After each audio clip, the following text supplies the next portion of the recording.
السلام علیکم ورحمۃ اللہ وبرکاتہ۔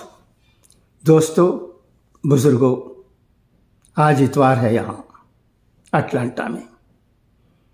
یہ تو میں روز اردو میں خبریں سناتے رہتا ہوں اور کبھی کبھی تمل میں بھی۔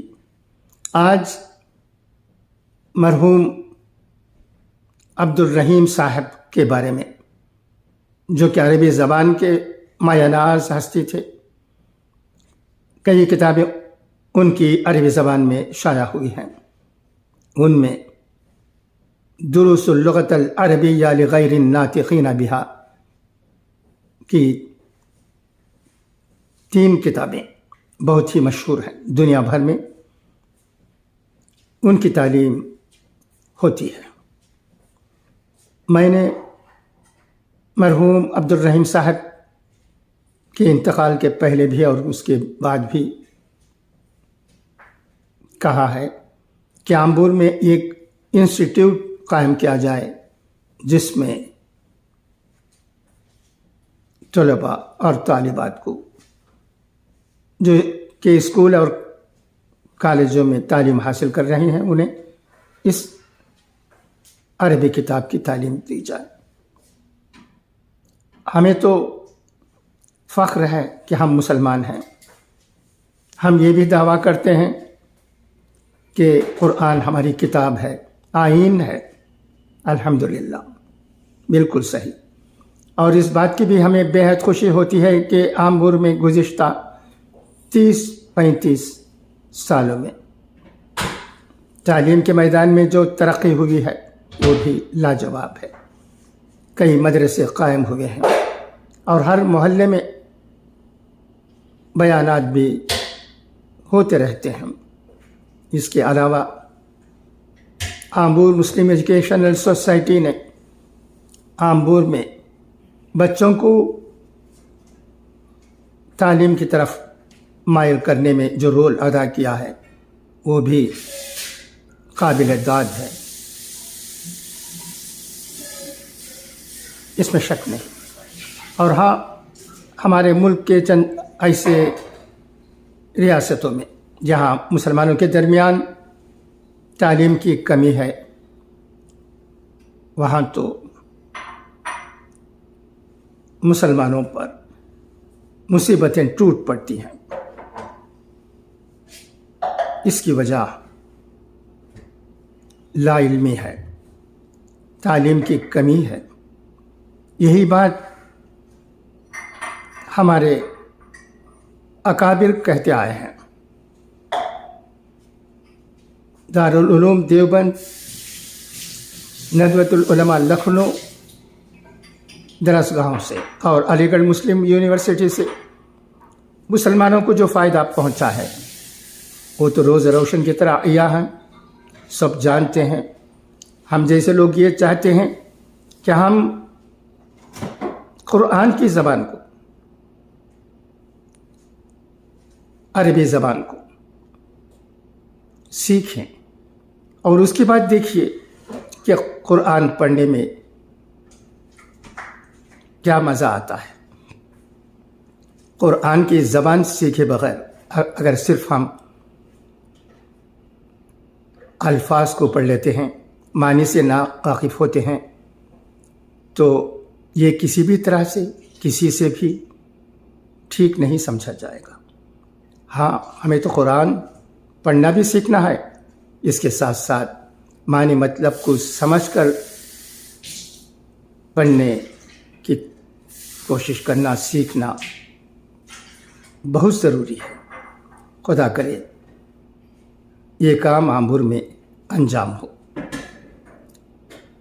ایک انسٹیٹیوٹ قرآن پڑھانے کے لیے، عربی زبان پڑھانے کے لیے، میرا مطلب قائم ہو جائے اور اس انسٹیٹیوٹ میں مرحوم عبد الرحیم صاحب کی عربی کتابیں پڑھائی جائیں، خاص کر 3 کتابیں جو دروس اللغۃ العربیہ لغیر الناطقین کے نام سے ہیں۔ اچھا، تو آئیے میں آپ ایک مضمون ان کے بارے میں ملا ہے، اسے میں آپ کی جانکاری کے لیے پڑھتا ہوں۔ اس مضمون سے ہم معلوم کر سکتے ہیں کہ مرحوم عبد الرحیم صاحب جو کہ وانمباڑی کے تھے اور ایک زمانے تک مدینہ یونیورسٹی میں پڑھاتے تھے، وہیں مقیم تھے، وہیں ان کی رحلت ہوئی کے بارے میں اہم باتیں معلوم کر لیں۔ آئیے اس مضمون میں دیکھیں کیا لکھا گیا ہے مرحوم عبد الرحیم صاحب کے بارے میں۔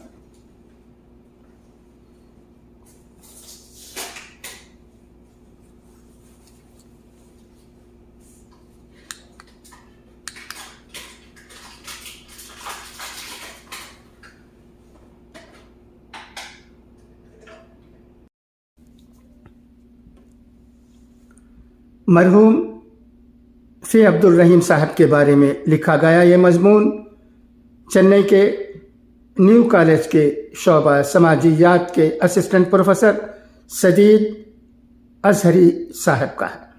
اس مضمون سے ہمیں بہت سی باتیں معلوم ہوتی ہیں، لہٰذا اسے میں نے یوٹیوب کے ذریعے آپ کو سنا رہا ہوں۔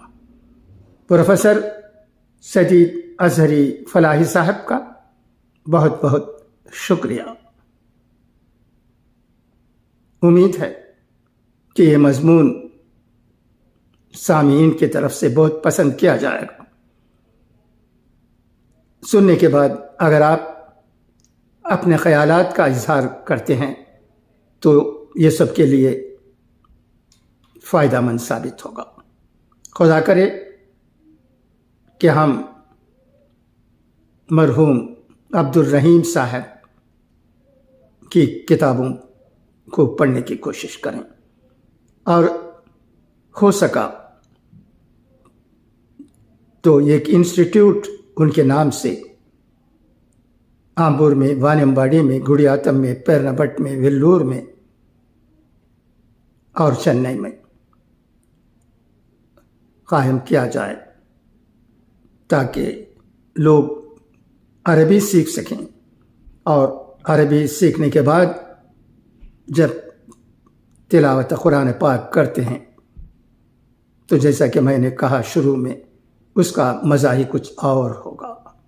خدا کرے کہ اللہ ہمیں اچھی باتوں کو سننے اور ان پر عمل کرنے کی توفیق عطا کرے۔ اچھا، تو اب آئیے میں پروفیسر صاحب کی مضمون کی طرف آپ کو لے جاتا ہوں۔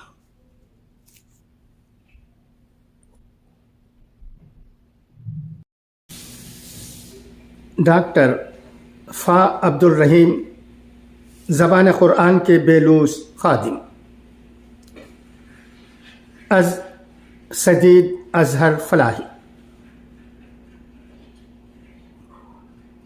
ڈاکٹر فی عبد الرحیم صاحب نے نصف صدی سے زائد عرصے تک اپنی علمی کاوشوں سے ایک عالم کو فیض پہنچا کر 19 اکتوبر کو شب کو مدینہ منورہ میں داعی اجل کو لبیک کہا۔ وہ 1933 میں تمل ناڈو کے قصبہ وانمباڑی میں پیدا ہوئے۔ انہوں نے مدراس کے پریسیڈنسی کالج سے انگریزی میں گریجویشن کیا اور اسلامیہ کالج وانمباڑی میں انگریزی کے استاد مقرر ہو گئے۔ اسی دوران علی گڑھ مسلم یونیورسٹی سے عربی میں ایم اے کی ڈگری حاصل کی۔ کالج میں شعبہ عربی کا آغاز ہوا تو وہ عربی کے لیکچرر بن گئے۔ 1964 میں ان کا داخلہ جامعہ ازہر میں ہو گیا، جہاں انہوں نے فلالوجی میں ایم فل اور پی ایچ ڈی مکمل کی۔ کچھ عرصے سوڈان کی درمان یونیورسٹی میں شعبہ انگریزی کے صدر کی حیثیت سے خدمات انجام دینے کے بعد 1969 میں جامعہ اسلامیہ مدینہ منورہ سے وابستہ ہو گئے، جہاں انہوں نے ربع صدی سے زائد مدت تک غیر عربی دان طلباء کو عربی زبان کی تعلیم دی۔ اس کے لیے انہوں نے نصاب تیار کیا، کتابیں مرتب کیں، اساتذہ کی ترتیب کا انتظام کیا اور عربی زبان کی تعلیم کو آسان بنانے کے لیے تمام ممکن کوششیں کیں۔ 1995 میں وہاں سے سبق دوشی کے بعد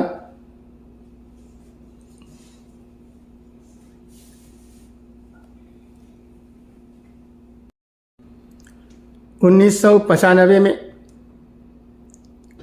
وہاں سے سبق دوشی کے بعد مجمع الملک فہد لطباعۃ المصحف الشریف کے مرکز الترجمات کے ڈائریکٹر کی حیثیت سے تادم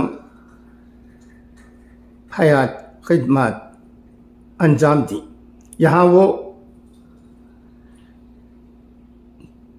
77 سے زائد زبانوں میں قرآن مجید کے ترجموں کی اشاعت کی نگرانی کرتے تھے۔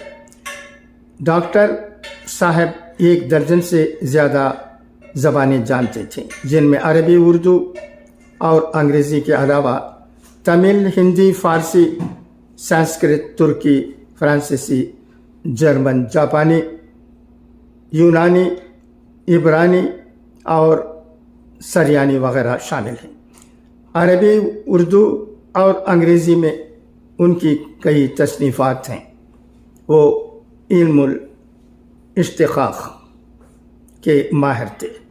اس علم میں اس بات سے بحث کی جاتی ہے کہ کسی لفظ کا آغاز کس زبان سے ہوا اور وہ کس طرح دوسری زبانوں میں منتقل ہوا، اس نے کیا کیا مختلف شکلیں اختیار کی، اس کے معنی میں کیا کیا تبدیلیاں رونما ہوئیں، وہ اپنا سفر طے کرتے ہوئے موجودہ صورت تک کیسے پہنچا وغیرہ۔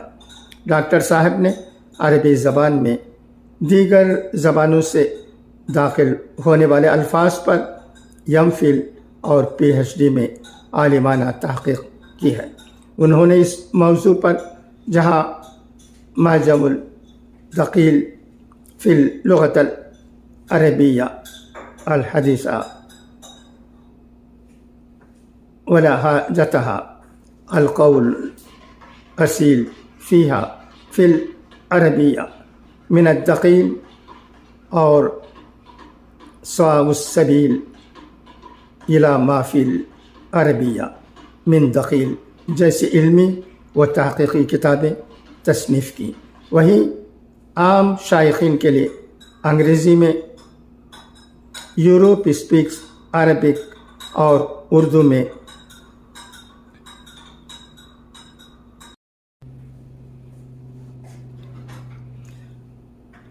پردہ اٹھا دوں اگر چہرہ الفاظ سے اور گلستان الفاظ و معانی جیسی عام فہم اور دلچسپ کتابیں لکھیں۔ ڈاکٹر فے عبدالرحیم ایک اسامی یعنی خود کی بنائی ہوئی سیلف میڈ شخصیت تھے۔ وہ کسی ادارے کا پروجیکٹ نہیں تھے۔ اسکول کے زمانے ہی سے انہیں زبانوں سے دلچسپی تھی۔ انہوں نے اپنی ذاتی محنت سے عربی اور بہت سی زبانیں سیکھیں۔ زبان سیکھنا ایک کار دشوار ہے۔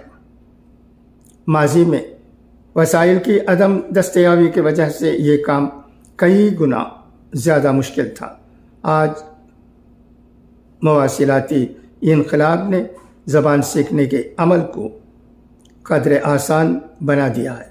مختلف صوتی و بصری و رسائل فراہم کر دیے ہیں جن کی مدد سے استاد کے بغیر زبان سیکھی جا سکتی ہے۔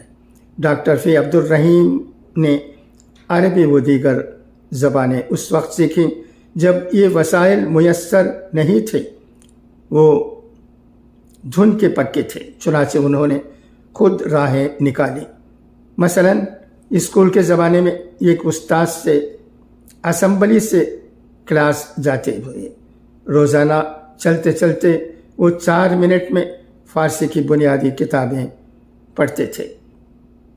وانیمباڑی سے چند کلومیٹر دور روزانہ پیدل جا کر چرچ کے ایک پادری سے جرمن سیکھی۔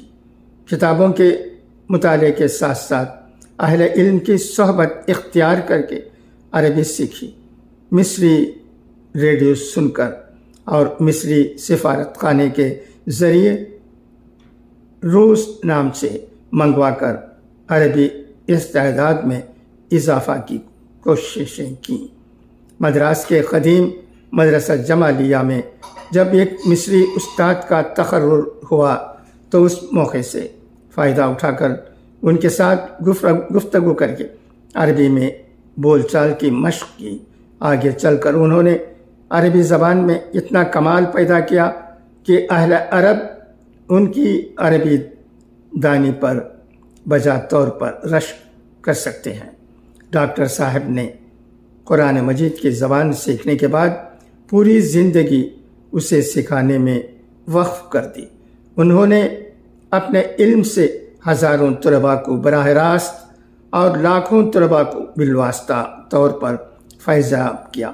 ان کی کتاب دروس اللغۃ العربیہ لغیر الناطقین بہا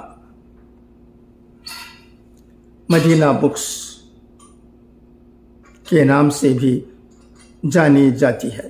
عربی زبان کی تعلیم کے لیے اپنی نوعیت کی ایک منفرد کتاب ہے، 3 حصوں پر مشتمل۔ یہ مشہور زمانہ کتاب قرآن کی زبان کی تعلیم کی عالمی تحریک کا حجر اساس ثابت ہوئی۔ اس کتاب پر انہوں نے بہت محنت صرف کی ہے۔ عربی سکھانے کے لیے کتاب لکھنے پر اکتفا نہ کرتے ہوئے اس کی تعلیم کے سلسلے میں اساتذہ کی رہنمائی کے لیے 3 حصوں میں کتاب المعلم تیار کی۔ انگریزی اور دیگر زبانوں میں دروس اللغۃ العربیہ کی 3 حصوں پر مشتمل کلیدین تیار کی، جن میں کتاب میں موجود نحوی اصولوں کی وضاحت کی گئی، جس سے سیلف لرننگ میں آسانی ہو جاتی ہے۔ دروس اللغۃ العربیہ میں موجود مشقتوں کے حل میں آسانی کے لیے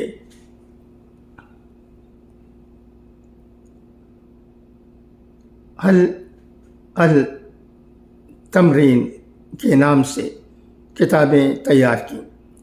دروس اللغۃ العربیہ میں استعمال شدہ الفاظ کی ڈکشنری تیار کی۔ بچوں کے لیے دروس اللغۃ العربیہ لغیر الناطقین بہا للاطفال تیار کی۔ عربی بول چال کی مشق کے لیے تدریبات فی المحادثہ، عربک کانورزیشنل ڈرلز کے نام سے اسکرپٹ اور ویڈیوز تیار کیے۔ دروس اللغۃ العربیہ کے ذریعے عربی سیکھنے کے بعد عربی کی استعداد بڑھانے کے لیے بہت ساری کتابیں لکھیں۔ یہ کتابیں عربی کی تعلیم کے سلسلے میں ڈاکٹر صاحب کے غایت درجہ اہتمام پر دلالت کرتی ہیں۔ ڈاکٹر فے عبد الرحیم صاحب عربی زبان کے ماہر ہونے کے ساتھ ساتھ فن تعلیم و تدریس کے بھی ماہر تھے۔ ان کی کتابوں خصوصاً دروس اللغۃ العربیہ میں فن تعلیم کی خوب رعایت برتی گئی ہے۔ ڈاکٹر صاحب برصغیر کے مدارس میں رائج عربی زبان کی تعلیم کے روایتی طریقے کے سخت ناقد تھے، جس میں کئی سال عربی نحو و صرف کے قواعد پڑھنے کے باوجود عربی لکھنے اور بولنے کی صلاحیت نہیں پیدا ہوتی۔ وہ عربی کو ایک زندہ زبان کے طور پر پڑھنے اور پڑھانے کے قائل تھے۔ وہ زبان کے زندہ تصوص کے ذریعے زبان کے قواعد کی تعلیم پر زور دیتے تھے۔ چنانچہ ان کی تمام کتابوں میں عربی کی تعلیم کا یہی انداز اختیار کیا گیا ہے۔ عام طور پر مدارس میں داخل نصاب کتابوں میں قواعد نحو و صرف پر غیر معمولی توجہ دی جاتی ہے، لیکن مشق و ممارست کے پہلو کو نظر انداز کر دیا جاتا ہے، جس کی وجہ سے طلباء سالوں پڑھنے کے باوجود زبان کو بولنے اور لکھنے سے قاصر ہوتے ہیں۔ اس کمی کا ادراک کرتے ہوئے ڈاکٹر صاحب نے دروس اللغت العربیہ اور دیگر کتابیں قلیل من تقعید کثیر من تمرین، گرامر کی مختصر وضاحت اور زیادہ مشق و ممارست کے اصول پر مرتب کی ہیں۔ مثلا دروس اللغت العربیہ کے تمام اسباق میں پہلے عربی متن ہوتا ہے، جس میں عربی کے کسی قاعدے کی تعلیم مقصود ہوتی ہے۔ پھر کئی قسم کی مشقتیں دی جاتی ہیں جنہیں طالب علم کو حل کرنا پڑتا ہے۔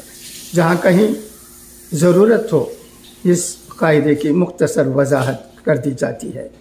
اس کا فائدہ یہ ہوتا ہے کہ طالب علم عربی زبان کو ایک زندہ زبان کی حیثیت سے سیکھتا ہے اور اسے برتنے میں قادر ہو جاتا ہے۔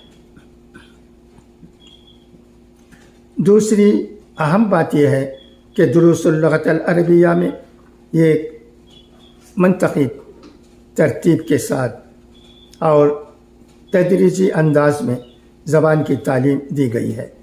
اس کا لحاظ نہ صرف اسباق میں بلکہ مثالوں میں اور مشقوں میں بھی کیا گیا ہے۔ اس کے مصنف کے خیال میں زبان کی تعلیم کو آسان بنانے کے لیے تقدیم الاصول علی الفردہ کے اصول کو پیش نظر رکھنا ضروری ہے، یعنی بنیادی اصول یا قاعدے پہلے بیان کیے جائیں اور ثانوی چیزیں یا استثنائی صورتیں بعد کے مرحلے میں بیان کی جائیں۔ عربی کی تعلیم کے لیے بہت ساری جدید کتابوں میں ہم یہ خامی دیکھتے ہیں کہ اس اصول کا لحاظ نہیں کیا گیا ہے، جس کی وجہ سے طلباء الجھن کا شکار ہو جاتے ہیں۔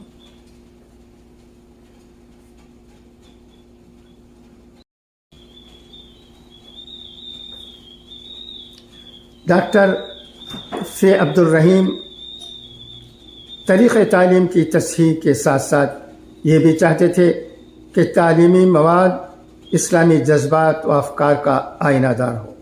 وہ خلیلہ و دمنہ جیسی کتابوں کے شدید ناقد تھے۔ اس پر انہوں نے ایک کتابچہ تحریر کیا جس میں انہوں نے اس کی بعض عبارتوں کا حوالہ دے کر بتایا کہ یہ کتاب اپنے غیر اسلامی اور فحش مشمولات کی وجہ سے دینی مدارس میں پڑھائے جانے کے لائق نہیں ہے۔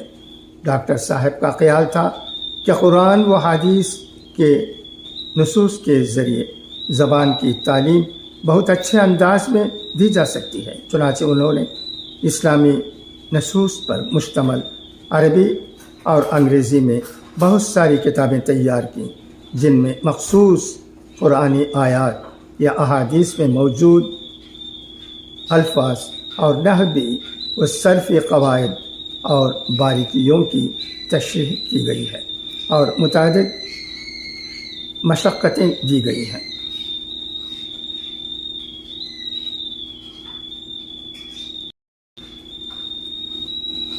ان کتابوں کو دیکھنے سے اندازہ ہوتا ہے کہ ڈاکٹر صاحب نے صرف عربی زبان اور گرامر کی تعلیم پر اکتفا نہیں کیا، بلکہ اسلامی عقائد، اخلاقیات، اسلامی تاریخ کے درخشاں ابواب کو بھی نمایاں کیا ہے۔ انگریزی میں وہ I am proud to be Muslim نامی کتاب میں انہوں نے عربی زبان اور گرامر سے زیادہ